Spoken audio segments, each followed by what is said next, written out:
Իրանին ու Ամերիկային չի հաջողվել բանակցությունների ժամանակ համաձայնության գալ։ ԱՄՆ փոխնախագահ Ջեյ Դի Վենսը մամուլի ասուլիսի ժամանակ հայտարարել է, որ Պակիստանում 21 ժամ տևած բանակցություններից հետո Իրանի հետ համաձայնության չեն հասել։ And to Field Marshal Munir, who were both incredible hosts. Իրանի արտաքին գործերի նախարարության խոսնակ Էսմայիլ Բաղային հաստատել է, որ թեև կողմերը որոշ հարցերի շուրջ եկել են ընդհանուր հայտարարի, սակայն Իսլամաբադում բանակցությունների հիմնական կետերի շուրջ տարաձայնություններ են մնացել։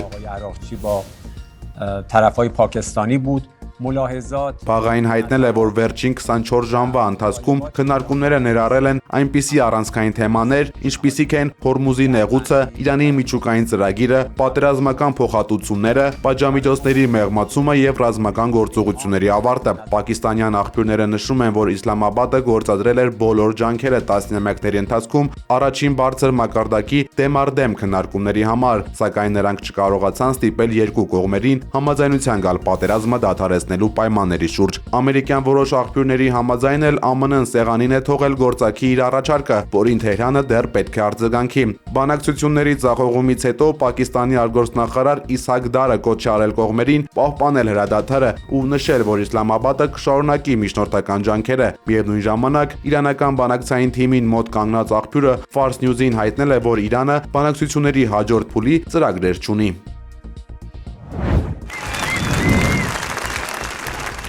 Հունգարիայում այսօր խորհրդարանական հերթական ընտրություններն է, որը կարող է վերջակետ դնել վարչապետ Վիկտոր Օրբանի երկարամյա իշխանությանը եւ զգալի ազդեցություն ունենալ Եվրոպայի, ԱՄՆ-ի եւ Ռուսաստանի հետ հարաբերությունների վրա, կանխատեսում են հունգարացի փորձագետները։ Հարցումների մեծ մասը հաղթանակ է կանխատեսում իշխող Ֆիդես կուսակցությունից անջատված եւ նոր քաղաքականուշ ստեղծած Պետեր Մադյարի համար։ Մադյարը եւ նրա Տիսա-կուսակցությունը խոստանում են վարչակարգի փոփոխություն, Եվրամիության հետ հարաբերությունների անգնում եւ Ռուսաստանի հետ սերտ կապերի դադարեցում։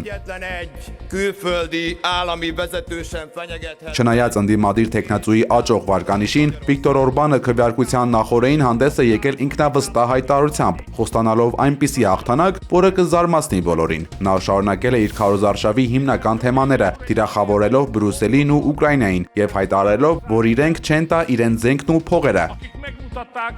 hogy a migránsok invázióját meg lehet állítani. Օրբանը վայելում է նաև ԱՄՆ նախագահ Դոնալդ Թրամփի աջակցությունը, որը հունգարացիներին կոչ է արել ձայն տալ իր իսկական ընկերոջը։ Փորձագետների կարծիքով Օրբանի համար 5-րդ անընդմեջ հաղթանակը կարող է անհասանելի լինել տնտեսական դժվարությունների եւ մի շարք սկանդալների պատճառով։ Հունգարիայի 3 խոշորագույն սոցիոլոգիական կենտրոնները մատնանշում են Մադյարի կուսակցության զգալի առավելությունը։ Անդիմության առաջնորդը կոչ արել ընտրողներին չտրվել իշխող ուժի ճնշումներին։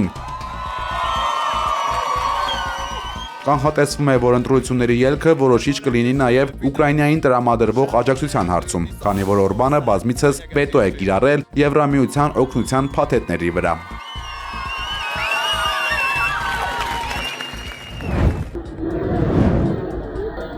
Հայիթիի հյուսիսում Միլոտ քաղաքի հայտնի զբոսաշրջային վայրերից մեկում ՅՈՒՆԵՍԿՕ-ի համաշխարհային ժառանգության ցանկում ընդգրկված Լաֆերիեր միջնաբերդում հրմշտոցի հետևանքով առնվազն 30 մարդ է զոհվել։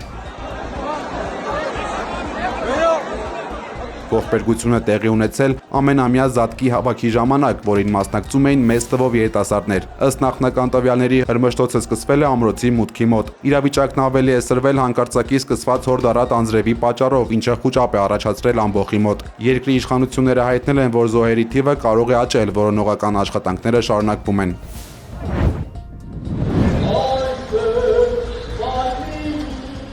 Մի խումբ երիտասարդներ կապված ձեռքերով, փակված բերաններով ակցիա են արել Սուրբ Աննա եկեղեցու դիմաց՝ ի աջակցություն երկու շաբաթ առաջ նույն եկեղեցու բակից կալանավորված Դավիթ Մինասյանի։ Երիտասարդները պարզել են պաստառներ՝ թույլ տվեք հանգիստ աղոթել եկեղեցում, բոլորս Դավիթ Մինասյան ենք, ՀՀ քաղաքացին անպաշտպան գրություններով։ 18-ամյա երիտասարդը, որը անգամ դեռ դպրոցը չի ավարտել, գտնվում է Նաիրի բժշկական կենտրոնում։ Գործի նախաքննությունը արդեն ավարտվել է։ Ավելի վաղ երիտասարդի պաշտպանները միջնորդել էին հաշվի առնելով նրա առողջական ծանր վիճակը փոխել խափանման միջոցկալանքը, սակայն վերահսկող դատախազը մերժել էր միջնորդությունը։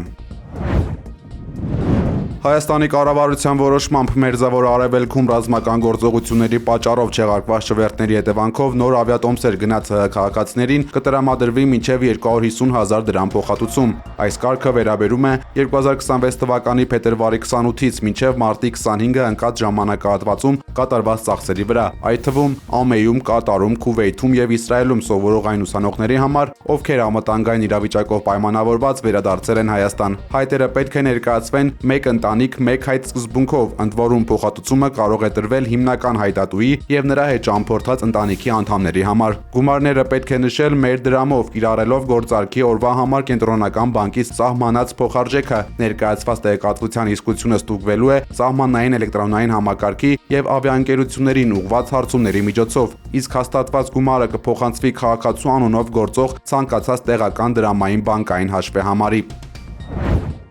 Թուրք-իսրայելական հարաբերությունները թևակողել են բացահայտ թշնամանքի եւ դիվանագիտական անդունդի նոր փուլ։ Անկարայի դատախազությունը Բենյամին Նեթանյահուի եւ Իսրայելի ռազմաքաղաքական վերնախավի համար պահանջել է 1102-ից մինչև 4596 տարվա ազատազրկում։ Իսրայելի պաշտպանության նախարար Իսրայել Կացն այս քայլն անվանել է աբսուրդ եւ Ռեջեփ Թայիփ Էրդողանին որակել է թղթեվագր։ Իսրայելցի պաշտոնյան հիշեցրել է Թուրքիայի նախագահի անգործությունը սեփական տարածքին հարվածած իրանական հրթիռների նկատմամբ։ Կացը Թուրքիայի առաջնորդին մեղադրել է քրդերի սպանության, հակասեմականության եւ Համաս խմբավորմանը սատարելու համար։